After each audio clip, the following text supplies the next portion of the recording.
Welcome, or wrist, and welcome to another unboxing. Let's jump straight into it. So here we have the outer sleeve. Very simple. Let's slide it off. And we are presented with a black box. Something we are very used to from Tudor. Quick 360 of it. Very minimal branding just on the top there with a red shield and white Tudor text. Let's get the lid off. We get some foam protective lining here, very similar to how Rolex does it. Tudor branding on that flap there of the lip. Again, red shield, white Tudor text. Nothing too fancy, very simple. Let's take the box out. Alrighty, we come to the main box here. Again, continuing that all black theme. Very nice, very simple. It's got this like matte black top here with a glossy large Tudor shield or Tudor emblem. The bottom has like this wooden texture. Now I'm not sure if it's actually wood, but it does have this texture there, you can see. Okay. At the bottom it has some felt, so you can slide it around without scratching things, which is a very nice touch. All right, let's open her up. Here we go. So here's the watch. I'll put the watch to the side for now. Now taking a look, here's the watch pillow. Now I like the way Tudor does their watch pillows. It's very similar to the way Rolex does it. And the reason why I like it is because when you squish it, it has a lot of give, but it can also, it supports the bracelet of the watch or the strap of the watch quite well as well, because I know some pillows, they might be too large if you have a smaller wrist, so it can tighten it or squish the pillow quite a bit if it doesn't have a lot of room to play with. But this one here, very great pillow design, very squishable. Alrighty, inside the box, again, just like the pillow, has the same like felt like lining material, giving it this really cool texture if you look. So here's the outside, and then inside it's still that black and red theme, but you get different textures all around. Again, red shield, white Tudor text up there. We get some red flaps. Here we have your cards or your documentation. Let's see. So this one here. Again, continuing that same branding. Red shield, white text. User manual. What's this one? Guarantee. And then this one is your card. Now, one thing I also notice is the card has this red edge around it, which is a nice little touch.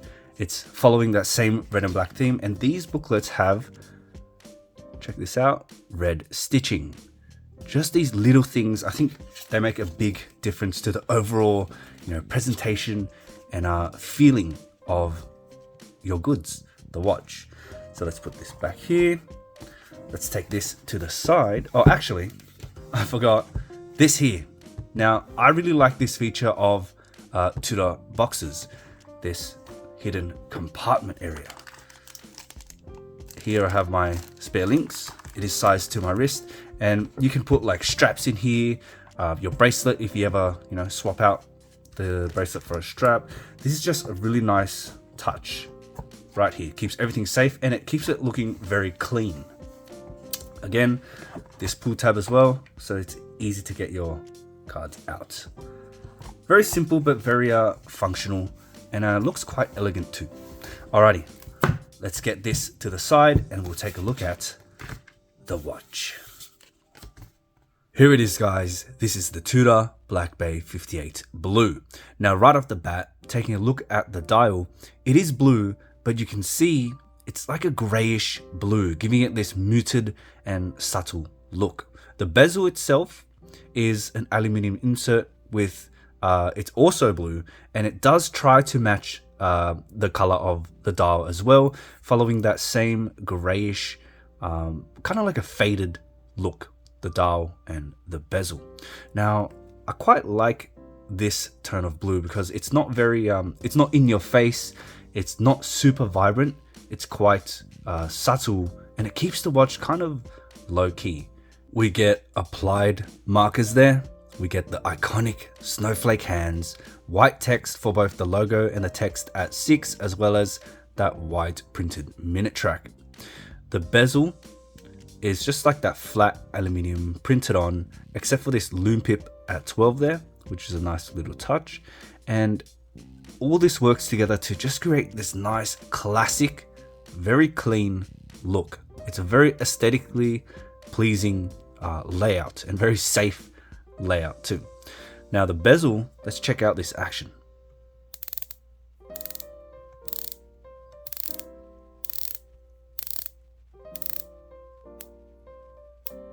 Okay, so that does have a very satisfying click there. It's a very great tactile feedback feeling, but it is quite hard to grip. So you can see that bezel, it's very thin bezel, and the teeth there are very short, and the grooves aren't very that deep. So it's actually quite hard for me to grip it compared to other, dive watches, but it does have a great sound and great feeling.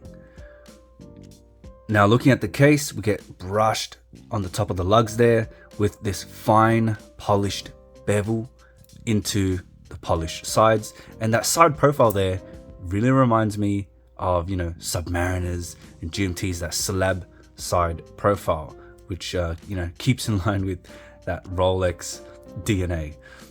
No crown guards, but we do get this rose.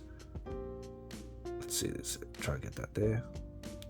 So here's a better shot, that rose emblem on the crown there, which is a very nice touch. So you get Tudor shield and the rose as well.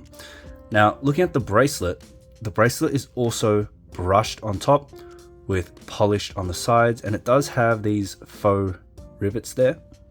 Now when you come to the adjustable links, the rivets are only they only have one set of rivets instead of the two set of rivets on the non-adjustable links. So your screws will be found on the top set of rivets. Now the bracelet does taper, but it's done so in this like staggered fashion, where you can see there, it's not like a diagonal taper. It's just this link is wider than this link, and then this link is wider than that link. So it's a staggered taper there. So you do get this like boxy, kind of more jagged taper. It's not as flowy, it's not as clean as other bracelets, but I think it does suit the overall aesthetic of the Black Bay 58. It's looking back at those older timepieces where this type of bracelet was or could be found. So it does tie in well with what the Black Bay is trying to represent. The clasp, here we have Tudor on the clasp there. Now this kind of evokes that shield. Let's fold it over there. Open that up. Now we don't get any T-fit, which is kind of a shame, but we do get 3 points of micro adjustment, which is okay. Again, no display case back, just brushed. Very similar to how Rolex does it. All right, let's get it on the wrist. So guys, I have a 6.5 inch wrist for your reference. So here it is. Now let's check for any hot spots there.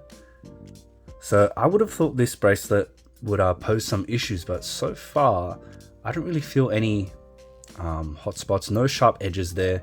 So even that staggered taper, it actually feels quite fine. Again, that watch head, that smaller, that mid-sized watch head, more compact size, I think it fits great. It's very comfortable. Now, although we don't have the T-fit clasp, this clasp will be shorter, so it does reduce that bulk there. It's quite a nice fit. It's not too thick, you can see. Again, that blue is more of that subtle color, you can see there. Nothing really jumps out, keeps that clean, very tool watch vibe I'm getting from the Black Bay 58. There it is, guys. Now, once I spend more time with the watch, I'll do a more in-depth review, and I do plan to compare this with the Tudor Pelagos 39. Now guys, if you liked the video, give it a thumbs up and consider subscribing for more watch content. I'll see you in the next one.